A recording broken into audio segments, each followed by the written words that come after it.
1 വർഷത്തില് ആദ്യത്തെ വണ്ടി എടുത്തത് ഇവന്റെ ബർത്ത്ഡേക്ക്. Kid climber. പിന്നെ ഈ വാച്ച് 1 വർഷത്തില് സെറ്റ് ആയതാണ് ഫോസില്. പിന്നെ 1 വർഷത്തിൽ സൈക്കിള് 2 വർഷം കൊണ്ട് സൈക്കിള് വാങ്ങിച്ചു കൊടുത്തു. ആദ്യം 1 വർഷം വാങ്ങിച്ചു, ആ സൈക്കിൾ പോയത് പോയി. പിന്നെ പിന്നെ അത് കഴിഞ്ഞ 1 വർഷം ഇതുപോലെ സൈക്കിള് വാങ്ങി കൊടുത്തത്. ഏതോ 1 വർഷം ഉള്ളു വാങ്ങി കൊടുത്ത ഡ്രസ്സും സെറ്റിലൊക്കെ. അപ്പൊ ചിലപ്പോ ഫുഡും കൊടുക്കുമ്പോ ഞാൻ പറയും ഇത് മൊത്തം അങ്ങനത്തെ ഒരു സാധനം ഇല്ല. വേണം കിട്ടിയ പിന്നെ വാസിന് കിട്ടി ആസറ്റും കുടിക്കും. പിന്നെ അല്ലേ ഈ പ്രശ്നം പിന്നെ അല്ല. അപ്പൊ ഈ പ്രാവശ്യമാണോ വണ്ടി? കിയ ഇപ്പൊ ജനുവരിയിലാണ്. ഞങ്ങള് മെയിൽ എടുക്കാനിരുന്നതാണ്. അപ്പൊ ജനുവരിയിൽ അങ്ങ് എടുത്തു.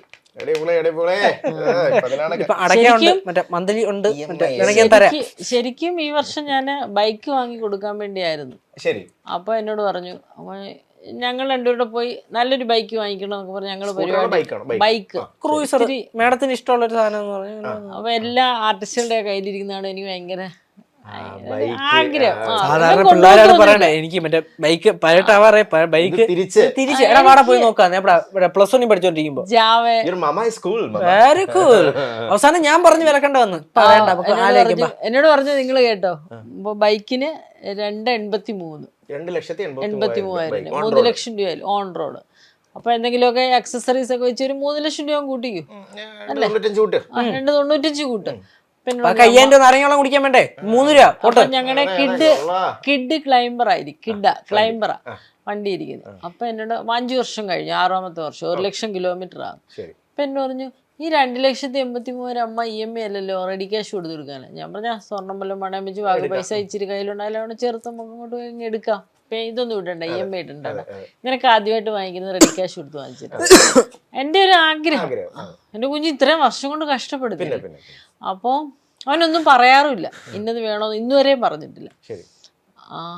ഇത്രയും പൈസ ഇല്ലേ നമ്മുടെ വണ്ടി കൊടുത്താ ഒരു 2-2.5 രൂപ കിട്ടത്തില്ലേ? അതും ഇതും കൂടെ ആയപ്പോ എത്ര 5 ലക്ഷം രൂപ ആയില്ലേ? ഞാൻ പറഞ്ഞ അതെ, അതിന്റെ കൂടെ ബാക്കി പൈസ EMI ഇട്ടാ പിന്നെ ഒരു കാർ എടുത്തുകൂടെ, നമ്മുടെ ഈ വണ്ടി അപ്ഗ്രേഡ് ആവത്തില്ല. ആ ഒരൊറ്റ വാക്കിലാണ് ഞാൻ ഇപ്പം 18 രൂപ കൊടുത്ത് അത് 8.5 രൂപ ലോണും ബാക്കി പൈസ 10 മറ്റേ കൊടുത്തു. ഓട്ടോമാറ്റിക് കൊടുക്കണം നമ്മളിനി. രണ്ടും പോവും, ഓട്ടോമാറ്റിക് മാനുവൽ സോണറ്റ് ആണ് കിയ. നല്ല തീരുമാനമായി പോയി. അതെ. അപ്പൊ അതാണ് പുള്ളി പറഞ്ഞത്. അത് എന്റെ ബർത്ത്ഡേ ഗിഫ്റ്റ് ആയിട്ട് ഞാൻ ബർത്ത്ഡേക്ക് അടുത്ത് ചോദിക്കണം. അതായത് നിങ്ങൾ രണ്ടുപേരും പെട്ടെന്ന് ദേഷ്യം വരുന്നത്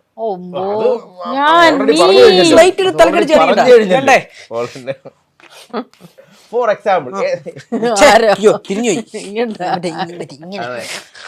ഒരു എക്സാമ്പിൾ ഒരു കാര്യത്തിന് ഏതെങ്കിലും ഒരു കാര്യം പറയുകയാണെങ്കിൽ എക്സാമ്പിൾ എവിടെ തല്ലുണ്ടാക്കിയ ഇപ്പോഴത്തെ സംഭവം പറയട്ടെ. ഇപ്പൊ ഇങ്ങോട്ട് വന്നപ്പോ ഞങ്ങൾ രണ്ടുകൂടെ ഒരു വണ്ടിയിൽ വരിക. അപ്പൊ ഒരുത്തൻ കൊണ്ടുവന്ന് ഒരു ചെറിയ നിങ്ങളുടെയൊക്കെ എത്ര പ്രായമുള്ള പയ്യനെ സഡൻലി കൊണ്ടുവന്ന് ബൈക്കാ മുമ്പിലോട്ട് സെന്ററില് ഒറ്റ ചവിട്ട്. എന്നിട്ട് പോട്ട് വല്ല ആവശ്യമുള്ള കാര്യത്തിന് ആരെങ്കിലും ചാടി വേണേ കുഴപ്പമില്ല അളിയാ. പിന്നെ നോർമലി സംസാരിക്കുന്നു. എന്ത് പറഞ്ഞു എന്നിട്ട് മറ്റേവര് തമ്മിൽ കാര്യം പറഞ്ഞോണ്ടിരിക്കണം. അമ്മ നീയൊക്കെ സംസാരിക്കണേ വീട്ടിൽ പോയി സംസാരില്ല. അങ്ങനല്ല, റോഡിന്റെ കുറച്ചുകൂടെ സെന്ററിൽ കയറുന്നൊരു കാര്യം പറയണം. കാരണം അപ്പോ നമ്മുടെ വണ്ടി ചവിട്ടിയില്ലായിരുന്നെങ്കിൽ ബൈക്കിൽ വന്ന ഓട്ടോക്കാരൻ പാവം പിടിച്ച് വെച്ച് തൊട്ടില്ലെന്ന് പറയണ കൊണ്ട് നിർത്തി.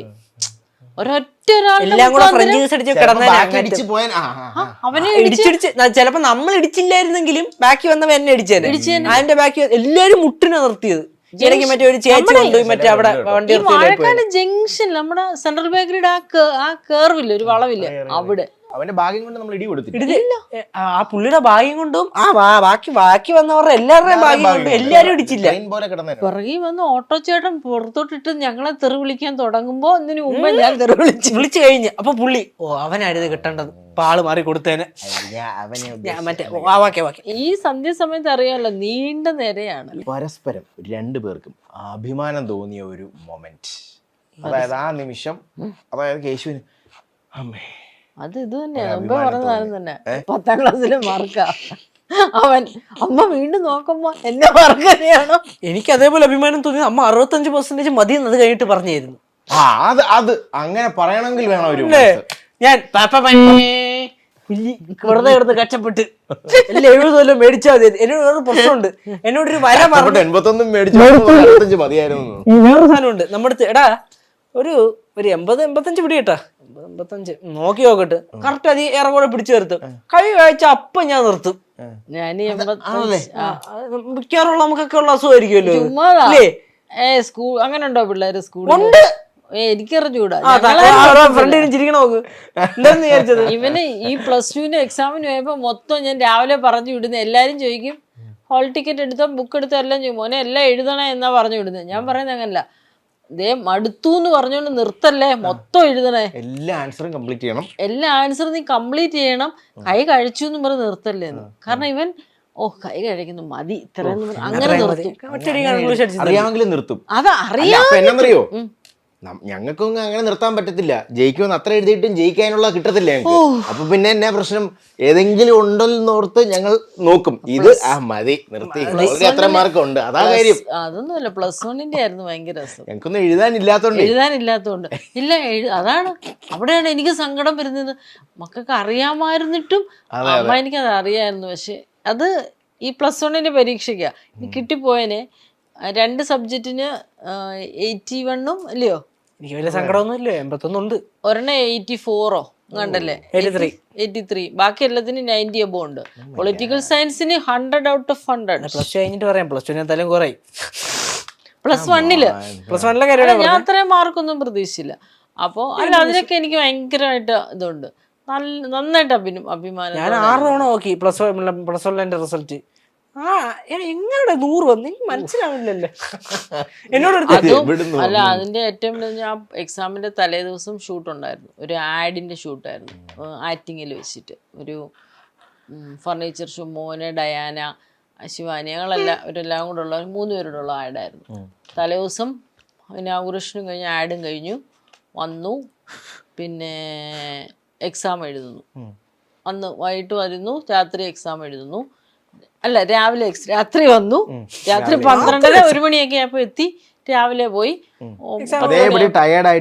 കിടന്നുറങ്ങിയിട്ട് രാവിലെ അത് തന്നെ പോയി എക്സാം എഴുതുന്നു.